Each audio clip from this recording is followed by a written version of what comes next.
السلام علیکم محترم، کیا حال ہیں آپ کے؟ ٹھیک ہیں؟ خیریت سے؟ میں ٹھیک ہوں الحمدللہ۔ میرا سوال یہ ہے کہ اگر منی پاک ہے تو اس کے نکلنے کی وجہ کچھ بھی ہو تو غسل فرض کیوں ہوتا ہے؟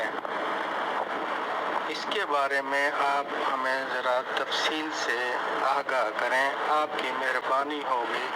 میں پاکستان ڈسٹرکٹ کوٹا 2 سے مخاطب ہوں اور میرا نام ہے رانا ساجد محمود۔ رانا ساجد محمود صاحب، بہت شکریہ اس اہم ترین سوال کا۔ دراصل یہ سوال ان سوالوں کے سلسلے میں پیش کیا جا رہا ہے کہ منی پاک ہے اور وہ جب نکلتی ہے تو پھر غسل واجب ہو جاتا ہے، جبکہ جسم سے نکلنے والا غلاظت یا پخانہ اور پیشاب، کیونکہ بہت سارے لوگوں کا ماننا یہ ہے کہ جس طریقے سے غلاظت اگر پیشاب پخانہ نکل جائے نا تو اس پر بھی وہ کہتے ہیں کہ غسل کرنا چاہیے تھا، کیونکہ جب منی کے نکلنے سے غسل واجب ہے تو اسی طریقے سے یہ اس کا زیادہ حقدار اس بات کو سمجھا جائے گا کہ گندگی جسم سے نکلے تو غسل واجب ہو جاتا ہے۔ حالانکہ یہ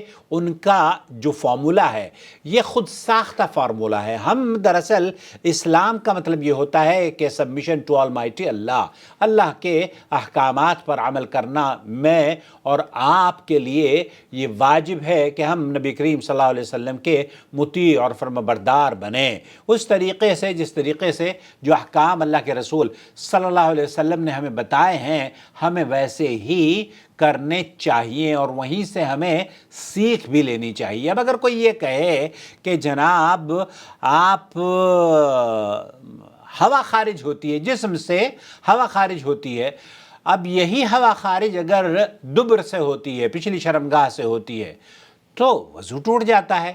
لیکن جسم سے ہوا خارج سانس کے ذریعے ہو رہی ہے اور وہی ہوا خارج ناک کے ذریعے ہو رہی ہے، تو یہ فارمولہ دراصل آپ کی شاید سمجھ میں نہ آئے، بلکہ جو اسلامی تعلیمات ہیں، جو ہمیں کہا گیا ہے نا کہ اتبعوا ما انزل الیکم من ربکم ولا تتبعوا من دونہ اولیاء، اس چیز کی پیروی کرو جو تمہارے رب کی طرف سے تمہیں بھیجی گئی ہے، تمہارے لیے بھیجی گئی ہے۔ رب کی طرف سے کیا بھیجا گیا ہے؟ قرآن اور احادیث رسول صلی اللہ علیہ وسلم۔ تو قرآن اور حدیث میں ان چیزوں پر اللہ کے رسول صلی اللہ علیہ وسلم نے وضو کرنے کا حکم نہیں دیا ہے۔ جب ہم سانس لیتے ہیں تو وضو قائم ہے۔ یہ کہنے والا یہ بھی کہہ سکتا ہے کہ بھائی اونٹ کا گوشت کھانے سے وضو ٹوٹ جاتا ہے، جبکہ کوئی دوسرا جانور، بڑا ہی جانور، اگر بیل، بھینس، گائے، بکرا یا مرغی یا کوئی چڑیا اگر کچھ کھا لیتے ہیں تو فش کھا لیں تب بھی غسل یا وضو نہیں ٹوٹتا، اور حالانکہ گوشت تو گوشت ہے۔ تو یہ بات آپ کی سمجھ میں آنی چاہیے کہ ہم اتباع رسول صلی اللہ علیہ وسلم کے مکلف ہیں، اور ہمیں وہ حکم دیا گیا ہے اللہ کی جانب سے کہ ہم جو نبی کریم صلی اللہ علیہ وسلم ما آتاکم الرسول فخذوا، جو اللہ کے رسول تمہیں دیں اسے لے لو، وما نہاکم عنہ فانتہوا، اور جس سے اللہ کے رسول صلی اللہ علیہ وسلم تمہیں روکیں اس سے رک جاؤ۔ یہی اسلام ہے، یہی تعلیمات ہیں۔ اب ہم قیل و قال کے چکر میں پڑھ کر کہ ایسا کیوں کرتے ہیں، ویسا کیوں کرتے ہیں۔ حضرت علی رضی اللہ تعالیٰ عنہ بہت خوبصورت بات فرمایا کرتے تھے، وہ کہتے تھے کہ اصولی طور پر جب ہم موزے پہن لیتے ہیں نا وضو کرنے کے بعد، تو مسافر کے لیے 3 دن اور مقیم کے لیے 24 گھنٹے ان پر مسح کرنا اللہ کے رسول صلی اللہ علیہ وسلم سے ثابت ہے۔ اب مسح کیسے کیا جاتا ہے؟ اصولی طور پر تو مسح نیچے سے ہونا چاہیے، لیکن حضرت علی فرماتے ہیں کہ نبی کریم صلی اللہ علیہ وسلم، کیونکہ لقد کان لکم فی رسول اللہ اسوۃ حسنہ، اللہ کے رسول صلی اللہ علیہ وسلم کی حیات طیبہ میں ہمارے لیے اسوہ اور نمونہ ہے وہ ہمارے لیے، تو آپ علیہ الصلوۃ والسلام اوپر سے مسح کیا کرتے تھے، پیر کے اوپر سے، نہ کہ پیر کے نیچے سے جو زمین پر لگتا ہے۔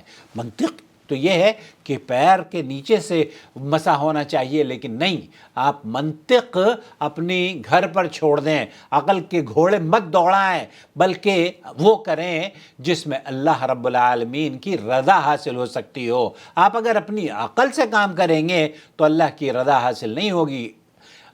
کسی بھی عمل کی قبولیت کی دو شرطیں بہت اہم ہیں، وہ سن لیجئے۔ ایک تو یہ کہ عمل اللہ کی رضا کے لیے ہو، اور دوسرا یہ نبی کریم صلی اللہ علیہ وسلم کی اطاعت اور فرمانبرداری کے مطابق ہو۔ جب اطاعت اور فرمانبرداری ہو جائے گی تب آپ کا عمل قابل قبول ہوگا۔ السلام علیکم۔ مجھے امید ہے آپ کی سمجھ میں آ گیا ہوگا۔ جہاں شریعت نے اس بات کی اجازت دی ہے کہ ہمیں گوشت کھانے کے بعد وضو کرنا ہے، ہم وضو کرتے ہیں۔ جہاں شریعت نے اس بات کی اجازت دی ہے کہ ہمیں اگر ریح خارج ہو جائے تو وضو ٹوٹ جاتا ہے، تو ہم وضو دوبارہ کر لیتے ہیں۔